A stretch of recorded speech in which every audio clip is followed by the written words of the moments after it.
प्यारे विद्यार्थियों, आज मेरे वक्तव्य का विषय है देवनागरी भाषा। प्रिय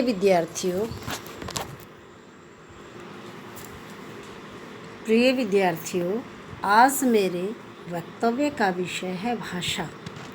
आपको पता है, भाषा हमारे विचारों को आदान प्रदान करने का एक सशक्त माध्यम है।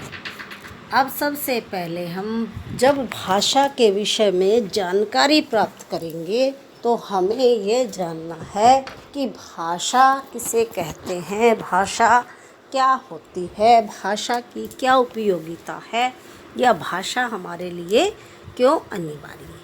सर्वप्रथम हम उन भाषिक ध्वनियों को भाषा का नाम देते हैं जिनके द्वारा हम अपने विचारों को व्यक्त करते हैं और दूसरों के विचारों को समझने का प्रयास करते हैं।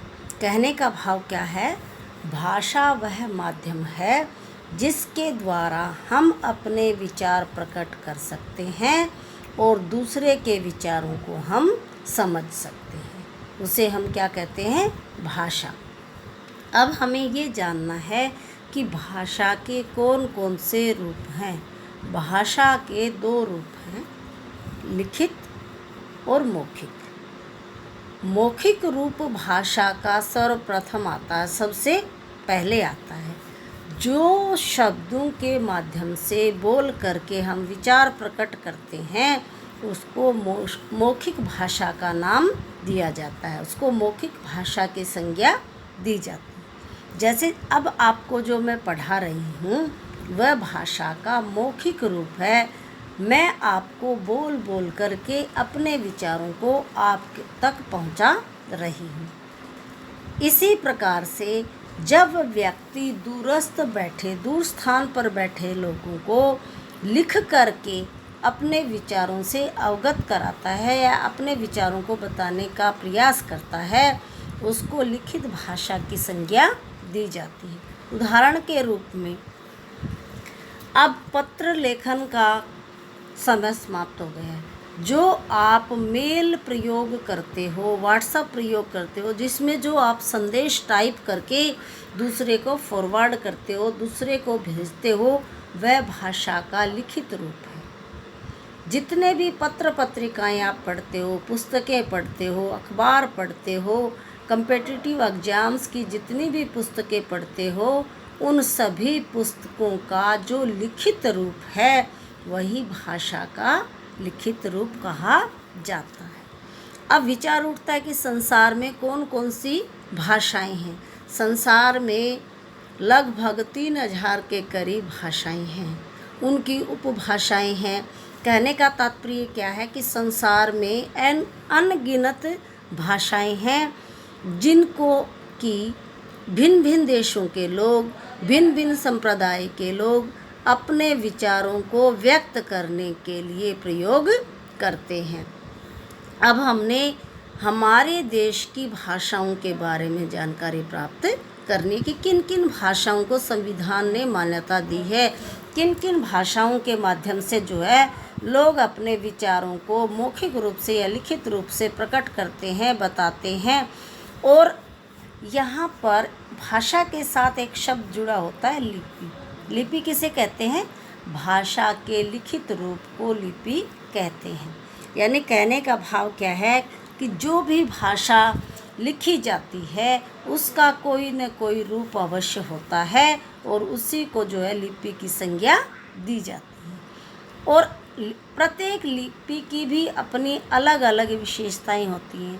जैसे आपकी हिंदी क्या है, बाएं से दाएं लिखी जाती है। आपकी अंग्रेजी भी बाएं से दाएं लिखी जाती है, जबकि आपकी उर्दू भाषा इसके विपरीत लिखी जाती है, वो दाएं से बाएं की तरफ लिखी जाती है। ये भी प्रत्येक भाषा का लिखने का अपना एक ढंग होता है, लिपि होती है। अब हिंदी की जो लिपि है देवनागरी लिपि है। आज हम देवनागरी लिपि के बारे में और देवनागरी लिपि की जो विशेषताएं हैं, गुण हैं, दोष हैं, उनके बारे में विस्तार से अध्ययन करेंगे। सर्वप्रथम हम देवनागरी लिपि के नामकरण के बारे में पढ़ते हैं कि देवनागरी लिपि का नामकरण किस प्रकार से हुआ। देवनागरी लिपि को लोकनागरी एवं हिंदी लिपि भी कहा जाता है। लोकनागरी भी देवनागरी लिपि का नाम है और हिंदी की जो लिपि है उसके नाम से भी उसको जाना जाता है। देवनागरी का नामकरण है विवादास्पद, यानी देवनागरी जो नामकरण किया गया है वह विवाद का विषय बना हुआ है। ज़्यादातर विद्वान गुजरात के नागर ब्राह्मणों से इसका संबंध जोड़ते हैं। उनका मानना है कि गुजरात में सर्वप्रथम प्रचलित होने से वहाँ के पंडित वर्ग अर्थात नागर ब्राह्मणों के नाम से इसे नागरी कहा गया है। अपने अस्तित्व में आने के तुरंत बाद इसने देव भाषा संस्कृत को लिपिबद्ध किया, इसलिए नागरी में देव शब्द जुड़ गया है, बन गया है देवनागरी। यानी इसके पीछे दो विवाद हैं। एक विवाद क्या है, गुजरात के जो नागर ब्राह्मण हैं उनके साथ इसके संबंध को जोड़ दिया जाता है और बताया गया है कि उन्हीं पंडितों ने नागर ब्राह्मणों के नाम से इसे नागरी कहा गया है। दूसरा क्या है कि इसको अस्तित्व में आने के तुरंत बाद देव भाषा संस्कृत को लिपिबद्ध किया गया। आपको पता है कि संस्कृत भाषा को देव भाषा के नाम से भी अभिहित किया जाता है, जाना जाता है। इसलिए इसके नागरी के आगे देव शब्द को जोड़ दिया गया है और आपका शब्द क्या बन गया है, देवनागरी लिपि। अब आपको पता चल गया कि देवनागरी लिपि की उत्पत्ति जो है या उसका नामकरण जो है किस प्रकार से हुआ। एक तो गुजरात के नागर ब्राह्मणों के नाम के कारण और दूसरा संस्कृत देव भाषा होने के कारण, क्योंकि संस्कृत से ही हिंदी भाषा निकली है, इसलिए नागरी के आगे देव शब्द को जोड़ दिया गया है और ये नाम बन गया है आपका देवनागरी लिपि। इसके बाद आता है कि देवनागरी लिपि का स्वरूप क्या है, उसका जो आकार है या उसका जो रूप है वो किस प्रकार से है। सबसे पहले क्या है, ये लिपि बाईं ओर से दाईं ओर लिखी जाती है, यानी आपके उल्टे हाथ से सीधे हाथ की तरफ लिखी जाती है। दूसरा क्या है, ये अक्षरात्मक लिपि है। ये क्या है, सिंबॉलिक स्क्रिप्ट है, जबकि रोमन लिपि अंग्रेजी भाषा की लिपि की जो वर्णात्मक लिपि अल्फ़ाबेटिक स्क्रिप्ट है। अल्फ़ाबेटिक जो एक वर्ण के बाद दूसरा वर्ण आता है उसी के अनुसार इसको लिखा जाता है। अब इसके बाद आपने यहाँ देवनागरी लिपि का स्वरूप देख लिया, ये बाईं ओर से दाईं ओर लिखी जाती है। दूसरा क्या है, ये अक्षरात्मक लिपि है। इसके बाद हमने देखने कि देवनागरी लिपि के अंदर कौन कौन से गुण पाए जाते हैं, देवनागरी लिपि के अंदर कौन कौन सी विशेषताएं हैं जो आपके लिए लाभदायक हैं या देवनागरी लिपि के कौन से लाभ हैं। सबसे पहले है, एक ध्वनि के लिए एक ही वर्ण संकेत है, यानी देवनागरी लिपि के अंदर जब हम किसी वर्ण को लिखते हैं, जैसे हमने कमल लिखना है तो कमल के लिए सारी ध्वनियाँ जो है निश्चित है, पहले क आएगा, फिर मैं और फिर ल, यानी वो सांकेतिक भाषा का भी संकेत करती है। दूसरा क्या है, एक वर्ण संकेत से अनिवार्यतः एक ही ध्वनि व्यक्त, यानी एक जो वर्ण है सिर्फ एक ही ध्वनि को रिप्रेजेंट करता है, एक ही बात को, एक ही भाव को या एक ही जो आप कहेंगे वर्ण है उसको अभिव्यक्त करता है। तीसरी इसकी विशेषता क्या है, जो ध्वनि का नाम वही वर्ण का नाम है, जो ध्वनि का नाम है वही वर्ण का नाम है, यानी वर्ण और ध्वनि एक ही चीज़ के दो नाम हैं। चौथा क्या है, मूक वर्ण नहीं है, मूक वर्ण इसके अंदर दिखाई नहीं देते। कैसे, साइलेंस शब्द जिनको कहते हैं, साइलेंस वर्ड जिनको अंग्रेजी में कहते हैं, उन शब्दों का हिंदी में कोई स्थान नहीं है। अब उदाहरण के तौर पर आपको मैं बताती हूँ, जैसे इंग्लिश में आता नाइफ, KNIFE, नाइफ, लेकिन लिखते इसको KNIFE है, लेकिन इसका जो प्रोनाउंसिएशन है, उच्चारण है, वो क्या किया जाता है, नाइफ। के को कहीं पर भी उच्चारित नहीं किया जाता, उसको बोला नहीं जाता। इसी तरह से नॉलेज, KNOWLEDGE, नॉलेज, लेकिन लिखा क्या जाता है, के से इसकी शुरुआत होती है, लेकिन इसके अंदर के वर्ड जो है या के ध्वनि जो है साइलेंस है, मूक है। मूक ध्वनि समझ आ गई, यानी जो शब्द बोला नहीं जाता। हिंदी के अंदर आप बोलो संपर्क, संस्कार, या हम इसी तरह से पतंजलि शब्द जो बोलते हैं, पंत बोलते हैं, तो क्या होता है, इसमें कोई भी वर्ण ऐसा नहीं होता जिसका कि हम उच्चारण नहीं करते। जैसा लिखा जाता है वैसा ही देवनागरी लिपि के अंदर उच्चारण किया जाता है। कौन सी भाषा ऐसी है जिसमें ऐसा नहीं होता? इंग्लिश भाषा में या रोमन लिपि के अंदर लिखा कुछ जाता है, बोला कुछ जाता है। अब आगे नेक्स्ट विशेषता इसकी क्या आ गई, एक वर्ण में दूसरे वर्ण का भ्रम नहीं है। यानी जब एक वर्ण हम लिखते हैं, एक अक्षर लिखते हैं, तो उसमें क्या होता है, दूसरे की शंका नहीं होती। पहले होता था जैसे भय और मैं के अंदर, र और व और ख के अंदर, लेकिन अब हमारी देवनागरी सुधार लिपि के अंदर ये सुधार किया गया है। स्मृति ने बता दिया कि भय को लिखेंगे तो उसकी घुंडी बना देंगे। जैसे घ और ध में भी पहले भ्रम होता था, तो अब दह को भी घुंडी बना करके लिखा जाता है और घ को सीधा लिखा जाता है। तो यहाँ कहने का तात्पर्य क्या है, एक वर्ण में दूसरे वर्ण के लिखने का भ्रम भी नहीं होता। नेक्स्ट आता है, उच्चारण के सूक्ष्मतम भेद को भी प्रकट करने की क्षमता है। उच्चारण के सूक्ष्मतम भेद को भी प्रकट करने की क्षमता इस भाषा के अंदर है।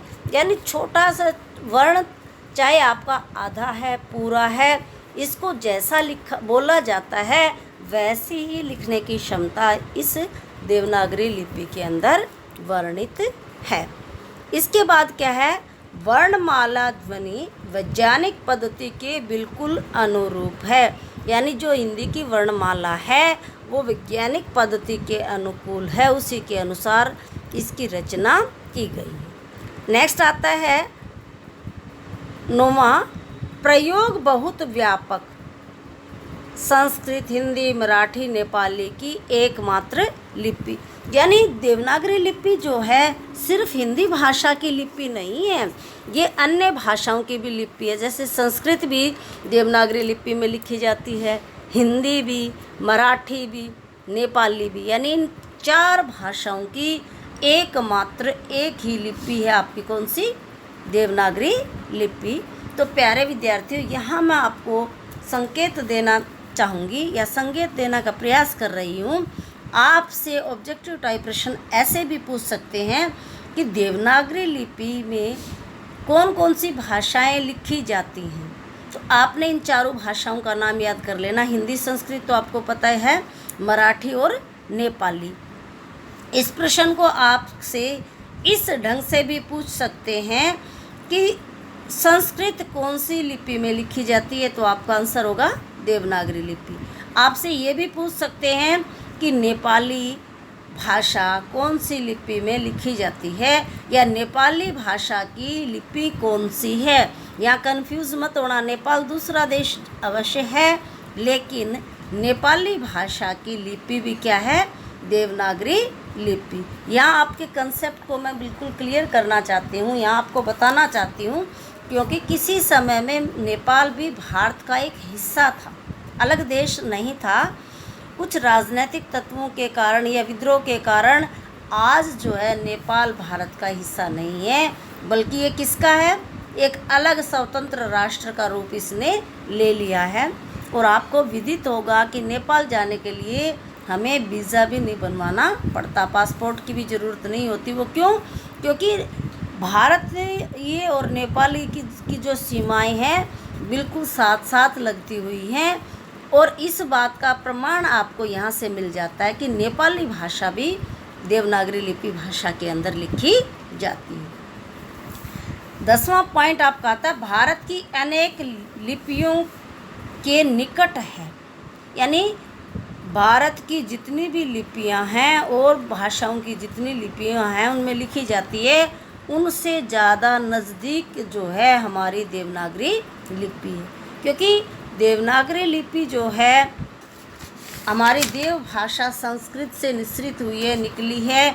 और पहले वैदिक काल के अंदर जो हमारी भाषा का मूल रहा था वो लिपि का कौन सा ढंग था? देवनागरी लिपि। इसके बाद अब ये तो हमने देवनागरी भाषा की क्या की हैं विशेषताएं, गुण, कौन कौन सी अच्छाइयाँ इस भाषा के अंदर हमें दृष्टिगोचर होती हैं, दिखाई देती हैं। अब आपको पता है कि चाहे कोई रचना हो, भाषा हो, व्यक्ति हो, समाज हो, समुदाय हो, सर्वगुण संपन्न नहीं होता। सर्वगुण संपन्न तो क्या होता है? ईश्वर होता है, परमात्मा होता है, वह परम शक्ति होती है। बाकी चीज़ों के अंदर कोई न कोई कमी जो अवश्य रह जाती है। और इस बात से हमारी देवनागरी जो लिपि है वह भी अछूती नहीं है। यानी देवनागरी लिपि के अंदर 10-12 विशेषताएं हैं, अच्छाइयाँ हैं। संसार की श्रेष्ठ लिपियों में इसकी गिनती की जाती है। श्रेष्ठ ग्रंथों को इस भाषा के माध्यम से लिखा गया है। फिर भी इस लिपि के अंदर कुछ कमियां रह गई हैं जिनका वर्णन हम इस प्रकार से करेंगे। सबसे पहले क्या है? कुल मिलाकर 403 टाइप होने के कारण टंकण मुद्रण में कठिनाई। टंकण मुद्रण में कठिनाई कहने का मतलब क्या है कि देवनागरी लिपि के अंदर जो स्वर हैं, व्यंजन हैं, मात्राएं हैं या इनके जो विस्तारक चिन्ह हैं, अब उनको टंकण करने में, मुद्रण करने में समस्या आती है। जैसे अंग्रेज़ी में टाइप करना बहुत आसान है क्योंकि उसमें आपने अल्फ़ाबेटिक ढंग से अक्षरों को लिखते जाना है। लेकिन जब आप देवनागरी भाषा की यानी लिपि में टाइप करोगे, आपने क लिखा, आपने देखा होगा कि क को कैसे बनाना है, फिर ख को की बनावट भी अलग है। ई की मात्रा छोटी की आगे से लगानी है, बड़ी की पीछे से लगानी है। ऐसे ही छोटे ऊ की मात्रा, बड़े ऊ की मात्रा, री की, ए की, ऐ की, अंग, विसर्ग, कोमा, हलंत, उद्धरण चिन्ह, प्रश्नवाचक चिन्ह, कोष्ठक भी 3 तरह के हैं, शिरोरेखा, हंसपाद, यानी बहुत सारी ऐसी चीज़ें होती हैं जिनको जब हम टाइप करते हैं तो वो समस्या हमारे सामने आती है। और ये समस्या कौन सी भाषा के अंदर है? आपकी देवनागरी लिपि के अंदर है। हिंदी भाषा की जो लिपि है देवनागरी। आपसे ये प्रश्न पूछ सकते हैं कि देवनागरी लिपि के अंदर क्या टंकण में कठिनाई आती है? आप सहमत हो कि नहीं? तो आपका जवाब होना चाहिए हम सहमत हैं, क्योंकि देवनागरी लिपि को जब हम टाइप करते हैं उसमें बहुत सारी समस्याएं हमारे सामने आती हैं। अब दूसरा पॉइंट क्या आता है?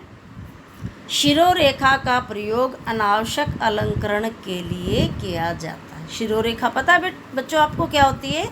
जैसे आपने कमल, निर्मल, पवन शब्द लिखा, फिर उन तीनों शब्दों को एक ही रेखा के नीचे लिखा जाता है। यानी कमल और कमल का जो आपका वर्ण है तीनों, कै, मैं, लय, उन तीनों के ऊपर हमने मिला करके एक रेखा खींच दी और एक शब्द का निर्माण हो गया। इसी तरह से आगे हमने लिखा कि सुंदर, सुंदर को भी ऐसे। तो इस तरह से इससे कोई फ़र्क नहीं पड़ता, सिर्फ इससे क्या होता है कि समय ज़्यादा लगता है। तो इसमें बताया है कि इसको सुंदर बनाने के लिए, देवनागरी लिपि को सुंदर बनाने के लिए जो शिरोरेखा का प्रयोग किया जाता है वह समय लेती है और लिखने में भी दिक्कत होती है। तीसरा आता है अनावश्यक वर्ण, जैसे री लरी, लरी लरी, गें, ये, श, आज इन्हें कोई शुद्ध उच्चारण के साथ उच्चरित नहीं कर पाता। यानी जो हमारी वैदिक संस्कृत थी वहाँ से हमने इन ध्वनियों को, इन वर्णों को लिया था। आज इसके उच्चारण में बड़ी कठिनाई आती है क्योंकि जो आपका शलजम वाला श है, षटकोण वाला श है, इनके अंदर जो है ज़्यादा भेद जो है प्रोनाउंसिएशन करते समय, उच्चारण करते समय नहीं किया जाता। तो ये भी देवनागरी हिंदी का देवनागरी लिपि का दोष है। विद्रूप वर्ण जैसे ए, श, व, व्र और त्र, छ, भ, झ, रा, ण, श, ल, यानी ये जो वर्ण है इनको दो दो तरह से लिखा जाता है, तो इसलिए इसमें दोष है, कठिनाई है। क्योंकि जिस बच्चे ने एक तरह से उस वर्ण को सीख लिया, जब पुस्तक में वो दूसरे ढंग से पढ़ता है या दूसरे ढंग से लिखने का प्रयास करता है तो उनके लिखने का ढंग अलग है। जैसे आजकल ए कैसे लिखते हैं, जैसे छोटा ऊ बना करके बीच में डंडा लगा के फिर उसके आगे एक खड़ी पाई लगा करके ऊपर शिरो रेखा लगा देते हैं। इससे पहले ए कैसे लिखा जाता, पै लिख करके और जो ये लिखते हैं ऐसा निशान लगा दिया जाता था, तो उसको लिखने में भी समय ज़्यादा लगता था। तो इसमें बताया कि ये अनावश्यक शब्द है, इनको जो है अब देवनागरी लिपि में कोई स्थान नहीं है, क्योंकि न तो हम इनका सही ढंग से उच्चारण कर पाते हैं और लिखने में भी बड़ी दिक्कत होती है। विद्रूप जो शब्द हैं, द्विरूप, विद्रूप नहीं, द्विरूप कहते हैं जिनके दो दो रूप हैं।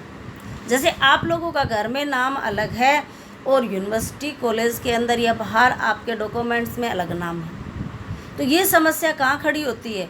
अब मान लो आपके फादर आपको क्लास से बुलाने आ जाएं और आपके घर के नाम से बोलें और उस नाम का बच्चा क्लास में कोई नहीं है, तो टीचर को तो समस्या आ गई, क्योंकि हम तो आपके सिर्फ डॉक्यूमेंट्स वाले नाम को ही जानते हैं। इसी तरह से अब ये देवनागरी लिपि की जो पुरानी किताबें हैं ना, उनमें ये दो ढंग से दो रूप से शब्द लिखे जाते हैं, तो ये भी इसकी एक समस्या है।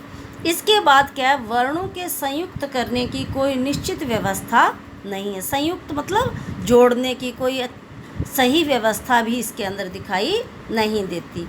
नेक्स्ट क्या है, सातवीं इसकी कमी क्या है, अनुसार एवं अनुनासिकता के प्रयोग में एक रूपता का अभाव है। क्योंकि इसमें जो अनुस्वार है और अनुनासिक है, जो बिंदु और चंद्र बिंदु के ऊपर जो लगाया जाता है, उसके प्रयोग में एक रूपता का अभाव है, एक जैसा नहीं है। जैसे आजकल लोग कहते हैं कि चंद्र बिंदु को समाप्त कर दिया गया, लेकिन हम किताबों में, पत्रिकाओं में, अखबारों में पढ़ते हैं कि चंद्र बिंदु का प्रयोग एज इट इज़ हो रहा है, तो हमारे को संशय हो जाता है, शंका हो जाता है कि कौन सा ठीक है। आपको उदाहरण देती हूँ, जैसे पाँच शब्द जब हम लिखते हैं तो पै के ऊपर चंद्र बिंदु होता है, और कई जगह हम देखते हैं 5 के ऊपर सिर्फ बिंदी होती है। आँख के ऊपर भी चंद्र बिंदु लगाया जाता है, लेकिन आजकल जो है कई जो नई किताबें आ रही हैं उनमें हम देखते हैं कि आ के ऊपर अनुस्वार लगा करके एक बिंदु लगा करके छोड़ दिया जाता है।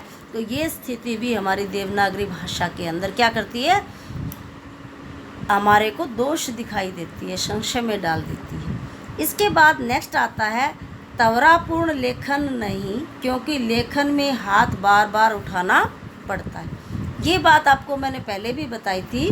त्वरापूर्ण लेखन क्या होता है, जल्दी जल्दी लिखना। जितनी जल्दी आप अंग्रेजी भाषा को लिख सकते हो उतनी जल्दी हिंदी भाषा को नहीं लिख सकते। क्यों? क्योंकि दोनों की लिपि अलग अलग है। अंग्रेजी भाषा की लिपि रोमन है और हिंदी भाषा की लिपि देवनागरी।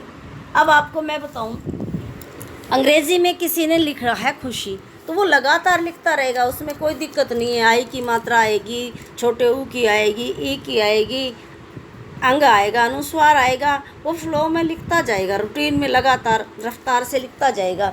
लेकिन अगर हिंदी में खुशी लिखना है तो आप देखो, पहले रेसा बनाएंगे, फिर उसके अंदर वह बनाएंगे, फिर शिरो रेखा लगाएंगे, फिर छोटे ऊ की मात्रा लगाएंगे, फिर शलजम वाला श लिखेंगे, आ की मात्रा लगाएंगे, फिर ऊपर बड़ी की मात्रा लगाएंगे। समय लग गया ना। तो यहाँ कहने का भाव क्या है कि देवनागरी लिपि को हम जल्दी जल्दी नहीं लिख सकते, और जब ऐसा करते हैं, देवनागरी लिपि को लिखते हैं, तो हमारे को हाथ को बार बार उठाना पड़ता है। जैसे आपने खुशी लिखा, ख लिखा, फिर उसके छोटी की ऊ की मात्रा लगाई, फिर शी के बड़ी की मात्रा लगाई, तो आपको 3 बार अपना हाथ उठाना पड़ा।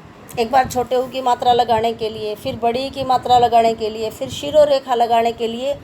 और आपने इंग्लिश में लिखा खुशी KHUSHI, खुशी लिखा आपने, फ्लो में लिख दिया, तो उसमें आपको एक, मान लो लिखने में 1 सेकंड लगी, वही शब्द आपने हिंदी में लिखा तो उसको 3 गुना समय ज़्यादा लगा।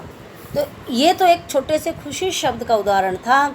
इस तरह से अगर आपने बड़ा सा शब्द लिखना है जिसमें कई मात्राएं आती हों, जैसे आपने अंतर्राष्ट्रीय लिखना है, उसमें आपको जो है कई गुना समय लगता है। तो यहाँ पर आपकी जो एक देवनागरी लिपि की कमी आपको खलती है, वो कौन सी है कि इसमें लिखने में त्वरिता नहीं है, गति नहीं बन पाती, स्पीडली हम इसको नहीं लिख सकते। नेक्स्ट आता है वर्णों के संयुक्तीकरण में रे के प्रयोग को लेकर भ्रम की स्थिति है। अब रे का जो प्रयोग है वो एक रूप में नहीं होता है, 4 प्रकार से रे को लिखा जाता है, और ये एक विकट समस्या है प्यारे विद्यार्थियों, क्योंकि हम बाकी वर्णों को तो पहले 2 ही तरह से लिखते हुए देख रहे थे, लेकिन आपकी देवनागरी लिपि में रे एक ऐसी ध्वनि है, ऐसा वर्ण है, क्या है कि जिसको हम 4 प्रकार से लिखते हैं।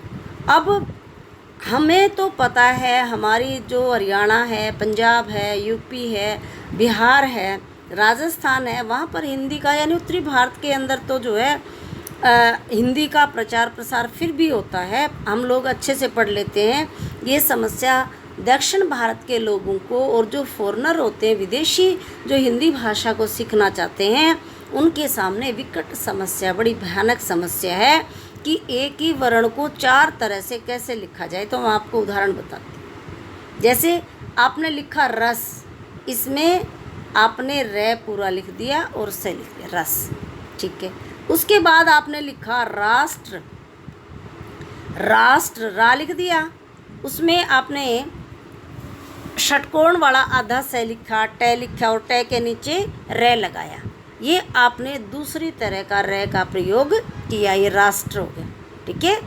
अब आपने तीसरी प्रकार का प्रयोग कैसे करना है, कर्म, पर्व, कर्मशील, कर्मवीर, धर्मवीर।